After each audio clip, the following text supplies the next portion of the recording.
Well, Demetrious, I know you took a little bit of vacation after your win, but it seems like you've been on a non-stop media tour since the victory. Has this been like the most media you've ever done after a win? No, I did media after my last fight. Obviously, I went to Hawaii with the family, and we've already had this plan to come out here to Japan even before the fight with John Dodson. So I'm out here now, enjoying my time, and get to spend time with the Japanese fans. Cool. Talk about your relationship with the media. I know that you get tired of answering the same questions about popularity, pay-per-views, that sort of thing. But, I mean, are you comfortable talking and getting out and promoting, or is it something that you don't enjoy? Yeah, I enjoyed the make sure cut then brand me. No, I'm good with the media, you know. I try to answer the questions as best of my ability and try to give the right political answer. Sometimes, you know, I get myself in trouble with the fans or whatever when I give my honest opinions. But, yeah, it's comes with the territory. It's easy. It's funny you say the political answer, because I was going to ask you, myself, Kevin Ioli, I felt like we had a great conversation with you after the press conference, but I felt like at the press conference, it was like a different guy. And I think some people are seeing, like they say, we see glimpses of Demetrious, but we don't see the real Demetrious. Is that a concerted effort that you realize I got to be a little bit different in big public settings? I like to think so, but at the same time, with the whole thing at the press conference, I got there late. You guys, you know, everybody only gets a certain time to ask questions, and then Dana White cuts you guys off to where after the fight, we're able to sit there and talk about all types of stuff, and that's just the things that you get to miss. I did an interview in New York, and the guy goes, "Dude, everybody calls you says you're boring," and I was like, "Dude, it's because me and you're sitting here having a conversation. I can't sit here and have a conversation with 15,000 people in the arena. I mean, they came there to watch me fight, so that's the way I like to look at it. But it's what it is. What it is." No doubt. Took your little vacation here in Japan, having a good time. Are you training? Are you taking some time off? What are you doing these days? Yeah, I'm working out. I worked out it's the first thing I did when I got off the plane. I went straight to the gym, worked out. I'm going to get a workout in tonight. So I'm still training, and I already set my date where I want to fight, which is February 6th, Las Vegas, Super Bowl weekend. Have you gotten any feedback on that from Zuffa, if they feel like that works for you? No, nothing yet. Obviously, when I see Sean Chubb, I'll give him I'll see what he thinks. Like I said, I never like to pick my opponents. I like to pick the date that I want to fight in, and then when I see that date, then I start to build my training around that, regardless of wherever I'm fighting. I make sure, even when I fought September 5th, I had that plan in the back of my mind. International Fight Week, I was running 4 miles, still working out, not drinking alcohol, and it all pays off in the long run. Obviously, the inevitable question with you saying the Super Bowl card is Henry Cejudo saying he won't fight in Las Vegas. It's not my problem. What do you think happens? I mean, if he gets that fight offer and won't fight, and he says, "Well, I'll do it, but 2 weeks later somewhere else," how do you handle that? Just go with it.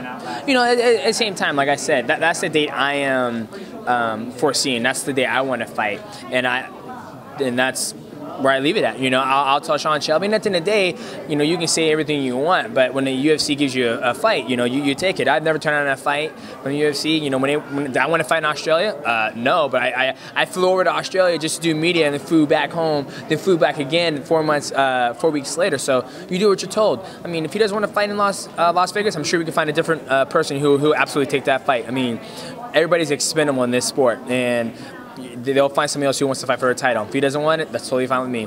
Do you feel like he's the most deserving contender right now, though? That's not for me to say. I don't care who's deserving or whatever. Like I said, Demetrious Johnson is going to be ready February 6th. Doesn't matter who it is.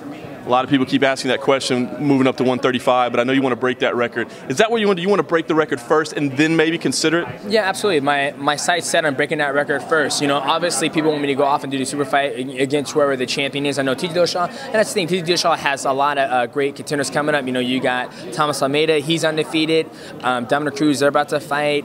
Arlen Sterling, he's undefeated. You also got Cody Love, even though they're from the same team. So there's work for TJ Dillashaw to do in the division, and you know there's still work left for me to do in the division, but my goal is set on breaking that record. If they come with a better financial number that makes me want to go off and do that super fight, then I'll do it, because if I go off and do the super fight, it doesn't contribute to my record count. Well, and I was going to ask you, I mean, do you feel like you have to move out to prove your greatness? I wonder, because guys, you know, you guys get yourself in the perfect fighting shape, you know, and you find the weight class that works for you, and then it's like people say, well, in order to prove your greatness, you got to do it in another division. I just don't understand that logic sometimes. Yeah, I guess people don't understand. Like when I came down, when I was fighting when I fought Dominic Cruz for 135-pound belt, you know, I was coming on weighing 138, you know, from training. So I'm a small guy.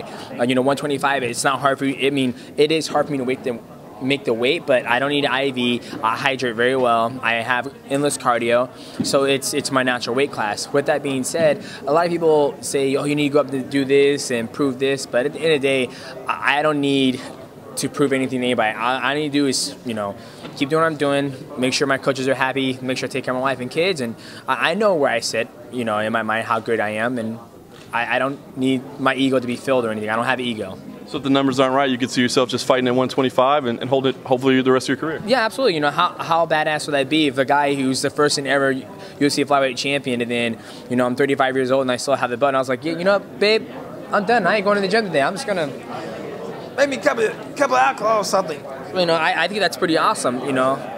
So that's where my sight is. But like I said, if the number is right for the super fight, I will love to take part in that. But right now, it's more important to me to write my name in a history book. You know, people don't get their name right in a history book. They're like, oh, he had a super fight. That's it. Anybody can have a super fight. I mean, you look at Anthony Johnson. Technically, he wasn't a champion, but he was a smaller guy with 170. You know, knocking out 205 pounders. So I mean, technically, when you look at like for the technical point of it, he kind of is doing super fights. Yeah, and I mean, the whole Cejudo thing obviously stemmed from the Nick Diaz situation. I saw you post an Instagram thing about the petition. What did you just make of all that? Because, you know, you're fighting in Nevada pretty consistently. It seems like they kind of fumbled the whole process. So does that concern you at all, knowing that you've said, you know, you're clean and everything, but even if you're not clean, it seems like they can screw things up over there. Yeah, and on the record, let me take a couple of steps back. One, I stick by my word. You know, I don't care for his antics, and I'm not a big fan of marijuana use, even though he has a medical card. On the way here, you know, I got filled in the whole entire situation. Yeah, it's f***ed up. But at the same time, you know, I'm a type of guy to where, you know, I've been tested, I think it was 5 or 6 times when I fought Chris Carriazo, and I didn't have to worry about my drug test being negative, knowing the fact that some of Nick Diaz's tests were negative, and they had one positive, and they even had, there was a lot of stuff that I found out about it. It sucks, don't get me wrong, and yeah, you know, I did my part, I signed a petition to everything, but that's not going to stop me from fighting in Las Vegas, because I enjoy fighting there, and I don't want, and fans, they might hate me, they've been bashing me and stuff, but this is my personal opinion. Like, I don't mind fighting there. You know, if I had a problem with the drug use and all that stuff, then maybe I wouldn't think about it, but I never had a problem. I've been tested 6 times, USADA test me, and so I don't worry about it. And then, let's say one of my tests come up negative, you know, I would do my best to clear my name or whatever I need to do. But just doing that, like, when I said I think it's foolish for fighters to say, well, I'm not going to fight in Nevada, I find it foolish. You might have your beliefs with Henry Cejudo or Leslie Smith and everybody else. That's your bust. But my gig, I have a great gig in Las Vegas. I'm undefeated there. I enjoy the city. I enjoy the big fights. I love the promotion. I love going to the MGM, seeing my face plastered all over everywhere. I love that. And why would I want to take that? Why do I want to take myself away from what I love? That's my standpoint. And a lot of people might say, oh, you're not sticking up for your fellow fighters, but this is the first time fighters that actually try to rally up to save somebody. Like I said, I did my part. I signed a petition. I showed the whole world I did. Doesn't mean I'm going to take myself out of the game in Las Vegas. That's my piece, and people can throw tomatoes at me and cabbage all they fucking want, but that's my honest opinion. If you don't like it, that's fine. Everybody's entitled to it if you like me or not.